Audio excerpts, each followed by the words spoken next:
মারলো, ধ্বংস করে দিল নিজেরে। আরে ভাই, গম কোন জিনিসের, টেনশন কোন জিনিসের, কিসের টেনশন? সেই টেনশনটা কি একটু বুঝান তো, আমাকে বলেন। টেনশন করে লাভটা কি? আমার সুস্থতা কি আমার হাতে? আল্লাহর হাতে। আমার রিজিক কি আমার হাতে? আল্লাহর হাতে। আমার হায়াত কি আমার হাতে? আল্লাহর হাতে। এর যদি বিশ্বাস থাকে তাহলে টেনশন কিসের? কিসের টেনশন? মুমিন হার হালে সে কামিয়াব। জিন্দা থাকুক, মইরা যাক, সুস্থ থাকুক, অসুস্থ থাকুক, ভালো থাকুক, মন্দ থাকুক, অভাবে থাকুক, খুশহালে থাকুক, হার হালে মুমিন কামিয়াব। যেভাবে রব্বুল আলামিন রাখে, আলহামদুলিল্লাহ। এক বুজুর্গে জিজ্ঞেস করছেন, কেমন আছেন আপনি? বলে, কেমন আছি মানে আমার থেকে ভালো আর কে আছে এখানে? বলো, কিভাবে ভালো আছেন? যার ইশারায় সবকিছু হয়, যার ইশারায় সবকিছু হয়, তার থেকে ভালো আর কে থাকতে পারে? বলো, তাহলে আপনি ইশারায় সবকিছু? বলে, হ্যাঁ, আপনি ইশারায় সবকিছু। বলে, আপনি তো গেছেন, আপনি ইমানই নষ্ট হয়ে গেছে।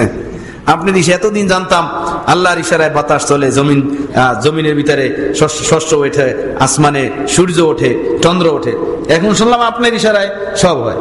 আপনি তো এতদিন বুজুর্গ মনে করছিলাম, এখন তো বলতাম যে অন্য রকমের আপনার হালাত। আরে মিয়া শোনো। বললেন, আরে মিয়া শোনো, ফতোয়া লাগাবে না, শুধু কথা শোনো। বিষয় হলো এই, আমি আমার চাওয়া পাওয়া মর্জি সবাই আল্লাহর উপরে ফেদা করে দিছি। ওনার মর্জির উপরে আমি ন্যস্ত করে দিছি ওনার হাতে। এখন ওনার যেটা মর্জি ওইটা আমারও মর্জি। শীত হইলে ওনার ইচ্ছায় আমার কোনো সমস্যা নাই, গরম হইলে ওনার ইচ্ছায় আমার কোনো সমস্যা নাই, খুশ হালেও থাকি এটা ওনার ইচ্ছায়, কোনো সমস্যা নাই, দুঃখ হালে আসি এটা ওনার ইচ্ছায়, কোনো সমস্যা নাই। আমার মর্জি ওনার মর্জির উপরে ফেদা করে দিছি, ছেড়ে দিছি ওনার হাতে। বাস, যখন থেকে এই মাকাম হাসিল হয়ে গেছে, বাস নিশ্চিন্ত হয়ে গেছে, বাস কোন টেনশন মুক্ত হয়ে গেছি। কিসের টেনশন?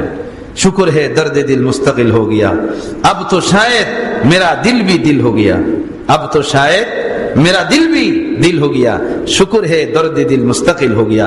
আল্লাহ প্রেমের ব্যথা আলহামদুলিল্লাহ দিলের ভিতরে বসে গেছে, এখন আমার দিলটা আসল দিল হইছে। শাহ মোহাম্মদ আবাসা পরতাবগুরি রহমতুল্লাহ আলাইহি বলছিলেন কবিতার ভিতরে, শুকর হে দর্দ দিল মুস্তাকিল হো গিয়া, আব তো শায়দ মেরা দিল ভি দিল হো গিয়া। আলহামদুলিল্লাহ, আল্লাহ পাকের প্রেমের ব্যথা এই অন্তরের ভিতরে সর্বদা অনুভব করি। এখন আমার দিলটাকে দিল বলা যায়, এর আগে এটা দিল ছিল না, এর আগে এটা দিল ছিল না। হ্যাঁ বন্ধু, গম কিসের, টেনশন কিসের, কোন জিনিসের টেনশন? সব ওনার উপরে ছেড়ে দিই, ফের বেটেনশন হয়ে যায়। বেটেনশন আমার আপনার টেনশনের দ্বারা কিছু আসবে যাবে না। অসুস্থ তো কি হবো, ওয়ালের সাথে মারো মাথা, সুস্থ হয়ে যাবে না, হাত মারো পা মারো, সুস্থ হয়ে যাবে না, কিচ্ছু হবে না। উনি যেটা চাইবেন সেইটাই হবে, সেইটাই হবে। পকেটে টাকা নাই তো কি হবে? গাড়ি তলে গিয়ে মাথা দাও, রশি গলার সাথে লাগিয়ে ঝুলে যাও, কি হবে? কিছুই হবে না। আরো শতজনে মরছে, তুমি আর আমি মরলে কেউ কিছুই হইতো না। তুমি আমি বললে এই হবে যে আমি নিজের জাহান্নামের ভিতরে ঢেলে দিলাম, আমি নিজেকে জাহান্নামের ভিতরে ঢেলে দিলাম। হ্যাঁ, जो उनकी खुशी है वो मेरी भी खुशी है, जो उनकी खुशी है वो मेरी भी खुशी है, जा दिल जिधर वो है उधर हम, जा दिल जिधर वो है उधर हम। যেটা ওনার খুশি ওইটা আমারও খুশি, যেটা উনি চান ওইটা আমিও চাই, যেটা উনি আমার জন্য চান না ওইটা আমিও চাই না। হে দিল, তোর কথা মানবো না, আল্লাহর কথা মানবো, যেদিকে ওই আল্লাহর হুকুম সেদিকে আমি। সুবহানাল্লাহ বিহামদি। এক বুজুর্গ বসে বলতেছিলেন, না मैं तेरा बंदा ना तू मेरा अल्लाह, मैं तेरी बात क्यों मानूं, ना मैं तेरा अल्लाह, ना मैं तेरा बंदा ना तू मेरा अल्लाह, मैं तेरी बात क्यों मानूं। না আমি তোর বান্দা, না তুই আমার আল্লাহ, আমি তোর কথা কেন মানবো? রাস্তায় বসে বসে কথা বলতেছে, লোকেরা শুনলো, লোকেরা শুনে বললো এই তো শিরকি কথা, এ কি বলতেছে বসে বসে, আমি তোর বান্দা না, তুই আমার আল্লাহ না, তোর কথা মানবো কেন? এ তো শিরকি কথা। হাকিমের কাছে বিচার দিচ্ছে, ইসলামী জমানা ছিল, খেলাফতের জমানা। চিফ জাস্টিসের কাছে বিচার দিচ্ছে হাকিমের কাছে, হাকিম তাকে তলব করছে, আদালত উঠাইছে, জিজ্ঞেস করছে কি ব্যাপার, তুমি না কিরকম কথা রাস্তায় দাঁড়িয়ে দাঁড়িয়ে বলছো, তুই আমার, আমি তোর বান্দা না, তুই আমার খোদা না, তোর কথা কেন মানবো? এ তো শিরকিয়া কথা। ও বুজুর্গ বলেন, হ্যাঁ বলছি তো, এরকম কথা বলছিলাম, তো এ তো শিরিক, তোমার জন্য ফাঁসি। বলো, ফাঁসির হুকুমের ফতোয়া পরে দেন। যে আপনার কাছে এসে বলছে সে আমার বিষয় বোঝে নাই।